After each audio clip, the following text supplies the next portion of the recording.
The History of Scotland, Part 7, The Celts Arrive. Sometime around 1000 BC, a new language emerged, likely around the area of Austria and Switzerland, high in the Alpine mountains. These people who spoke it were from what we now call the Urnfield culture, who had previously spoken a language intermediate between the modern Romance languages and the Celtic languages of the British Isles. The language they spoke would one day diversify and spread all over Europe, for a short time dominating, particularly in Western Europe, during the pre-Roman Iron Age. This language we label Proto-Celtic, but we are not sure what they called it or called themselves. Over time, these people formed a new culture that we would today call the Hallstatt culture, that dominated Switzerland, Austria and southern Germany. It seems to have been these people who first adopted the widespread use of iron in northwestern Europe. How exactly they spread is relatively unknown, and much of the archaeology and linguistic evidence is not necessarily contradictory, but shows a complicated picture that we desperately need historical sources to tie together. But unfortunately, our first proper historical sources for this story don't appear for a couple of hundred years after the Celtic languages spread through Europe. There is even an alternative theory that in fact the Hallstatt people were not the first Celts at all, and that the first Celtic-speaking people had originated with the Bell Beaker people and had been living in the British Isles for 1,500 years by 1000 BC, though this has relatively little mainstream acceptance. There is also a third theory, with slightly more mainstream acceptance, that the Celts may have actually originated on the Iberian Peninsula. What we do know is that from 1000 BC to around 500 BC, the Hallstatt culture went through a massive period of expansion, west into France, the Low Countries and parts of Iberia, and eastwards into the Pannonian Basin and northern Balkans. We don't know exactly what form this took. For certain it was not a mass movement of people who displaced the native peoples, like in some previous migrations. It may have been bands of Celtic warriors armed with iron weapons who overthrew the ruling class of various societies and set themselves at the top of existing hierarchies, similar to how the Germanic peoples migrated at the end of the Western Roman Empire.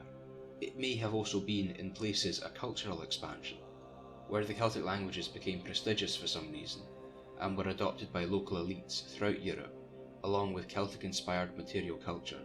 It should be stated though, that there was never a true unified Celtic culture, as has been advocated by certain nationalists and 19th century race scientists, but instead a group of people speaking broadly similar languages with a generally similar material culture, some religious similarities, though their religion is a lot more mysterious than is thought of in the public eye, and a similar way of conducting warfare. As far as we can tell by the best evidence available, around 700 BC, a new cultural package started to arrive in the British Isles. It is probable that this didn't come directly from the true Hallstatt people, but instead likely through the Atlantic bronze networks, established hundreds of years earlier. Around the turn of the 8th century BC, we see a number of houses in the style seen throughout the European Atlantic seaboard begin arriving in Scotland and the wider British Isles, as well as new artefacts associated with the Celtic peoples of Central Europe. Exactly how the Celtic languages came to dominate we don't know. It might have been similar to how the Scots language would eventually arrive by becoming the prestige language of trade, but this story is likely more complex than that, given the seemingly quite quick adoption of the Celtic languages, in contrast to the 5 or more centuries before Scots rose to prominence. For a while it was thought that there was a full-on Celtic invasion, and there may be some truth to this, as swords from the Hallstatt culture have been found in the British Isles, but it seems much more likely that these were simply traded from the continent.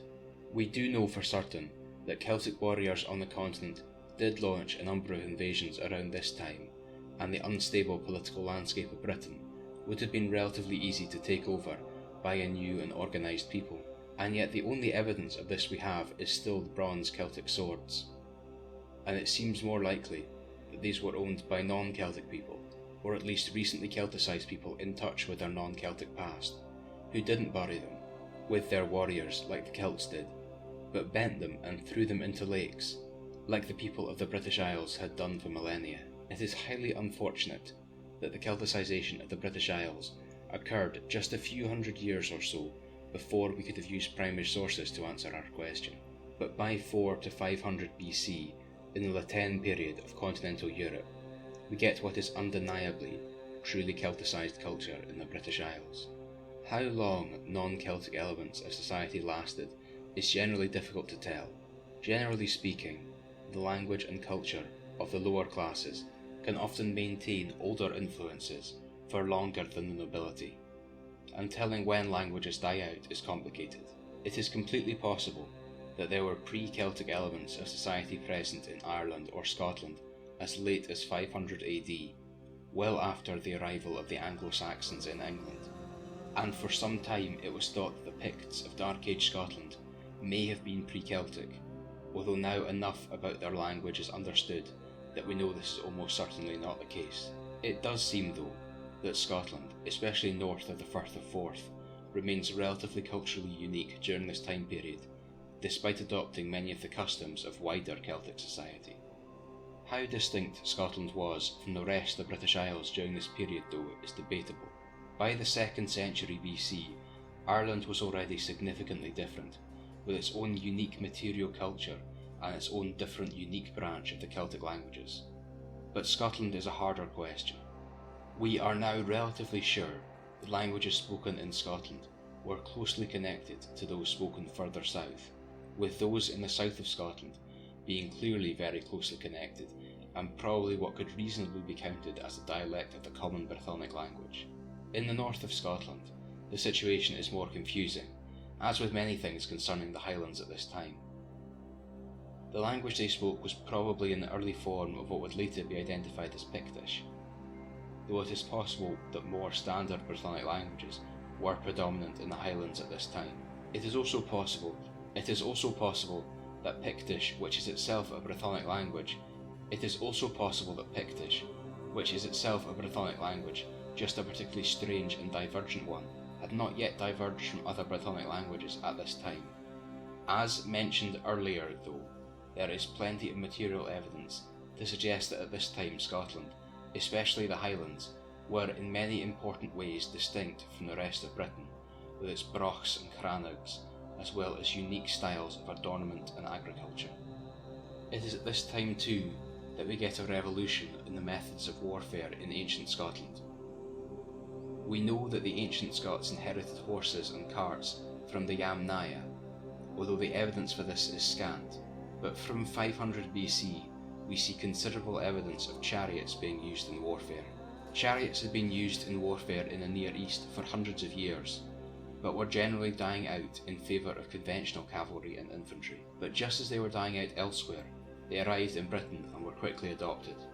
They were not used as battering rams or with scythe wheels or anything else that has been imagined in fiction. In reality, they were used as battle taxis, taking more heavily armed soldiers into battle to increase the mobility of the heavy infantry. They may have also been used for the evacuation of wounded soldiers from battle, performing a role equivalent to an infantry fighting vehicle in modern armies. Along with this, we get the first evidence of iron weapons. In general, Scottish warfare in the early Celtic period was designed to be as mobile as possible, with lightly armed infantry backed up by a corps of chariot-based mobile heavy infantry. These chariots too adopted an important religious significance, where nobles were buried in discarded chariots. As has been implied, this is also the time when ironworking first arrives in the British Isles in any meaningful form. At first this is relatively rare, but approaching 500 BC it begins to be significantly more common, and spread for more exclusive use in weapons to many more applications.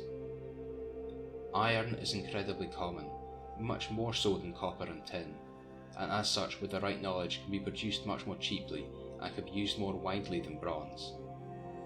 At first it was this that caused it to replace bronze, rather than a huge difference in utility, though that would come in time with improvements in ironworking and the development of primitive steel. This is where we begin to enter the historical era, with the first possible reference to Britain being from Herodotus, the famous Greek historian in the 5th century BC, where he mentions the Considerites, tin-producing islands somewhere generally to the north of continental Europe. It is quite likely that this is a reference to Cornwall, but on the later maps these are shown as islands in the Bay of Biscay. It is here that we get our first true historical record for the British Isles, courtesy of Boethius of Massalia. Massalia being modern-day Marseille, which was then a Greek colony in a region mostly dominated by Gaulish-speaking Celts. Boethius was the first person recorded to have visited the British Isles, making the voyage in 325 BC, where he recorded his experiences in a book called On the Ocean, which has unfortunately been lost, but extracts survive in the work of later authors, and reconstructions of the work are available today. It seems he circumnavigated the Isle of Britain, and then travelled onwards to a land called Thule, which has been variously interpreted as Iceland, Norway, Saaremaa in Estonia, or even Greenland, but which was likely some isles off the coast of Scotland, possibly the Orkney or Shetland Isles, or the Outer Hebrides. It is also likely Boethius who gave the modern name to the islands of Britain, recording it as something like Britannia, where the Latin Britannia comes from. This likely comes from the word that the people of at least a southern portion of the island of Britain called themselves, that being Britanni, though we have what might be cognates of this same word appearing in Scotland too. By the 2nd century BC, we begin to get a much better idea of what the political makeup of Britain would have been. The Roman historian Tacitus, writing it in the 2nd century, tells us that at one point in the past, Britain was one single united country that fractured and broke apart, but as far as we can tell, this was never likely the reality. Britain was instead home to a series of polities that would either be considered tribes or petty kingdoms, many of which would at some point combine into larger political confederations. These confederations may have formed in response to the growing power of their neighbours on the continent. Tribes like the Belgae in the modern-day Low Countries and northeastern France seem to have sought influence in the British Isles. According to Julius Caesar, the Belgae first came as raiders, but sometime prior to 55 BC, likely in the 2nd century BC, began the settlement of the south of England, particularly in Dorset and Somerset, although some other tribes like the Catalani in Essex may have also originated with the Belgae migrations across the Channel. Other continental groups may also have settled early Celtic England, such as the Parisii, around the area that we today call Humberside, likely originally from around the area that is now Paris, where a tribe with a similar name and similar material culture was located. While it is entirely possible that there was at least some outside settlement in Scotland during this time too, we have no evidence after the first Celtic migration or period of influence. But there is at least some evidence that the Belgae made it to Ireland, and so entirely possible that they arrived in Scotland too. They certainly had some significant influence, as Celtic Britain became more rooted in European politics, something that possibly within the lifetime of the first Belgae settlers would come back to bite them. Despite what was previously said, it may however be true that the tribal confederations were instead a result of domestic British political pressures. This is particularly shown by the discovery of archaeological evidence that showed that the Great Brigantes Confederation in northern England could have begun as early as the 5th century BC. Either way, these tribes, and particularly the confederations, are the first concrete political entities that we can name in the British Isles. The most powerful tribes, as far as we can tell, are those in southern England connected to the continent, such as the Demoni in the West Country, who would rule one way or another, independently or as Roman clients, for over 1,000 years. There were also the previously mentioned Catavolani in Essex, and the famous Iceni in East Anglia, and the coin minting, centralised and possibly even in the later period Romanised, Cantiasi in Kent. In northern England, the famous Brigantes horse lords controlled the largest territory of any polity in the British Isles, ruling over almost all of northern England. Back in Scotland, the relatively hospitable lowlands were occupied by a number of tribes. There were the relatively well-known Votadini tribe in the east, with great fortresses on the site that we would today call Castle Rock in Edinburgh, and at the fort of Traprain Law in East Lothian, and a number of less well-attested tribes to the west. In the north, we are uncertain of the political realities, but the Caledoni tribe likely controlled much of the Central Highlands, though their heyday would not come for another couple hundred years, and they existed alongside tribes like the Epidae and Vacomagi around them. Soon though, these native tribes would be joined by a new rising European power. At first there would have been rumours of wars to the south. Then some of the Belgae in southern Britain would have gone to fight, responding to the call of their European cousins. Others would have returned with tales of the apocalyptic conflict we know as the Gallic Wars. And then in 55 BC, Britain would change forever, as a Roman nobleman named Julius Caesar landed a force of 10,000 professional soldiers in modern-day Kent. But this is a story for another day.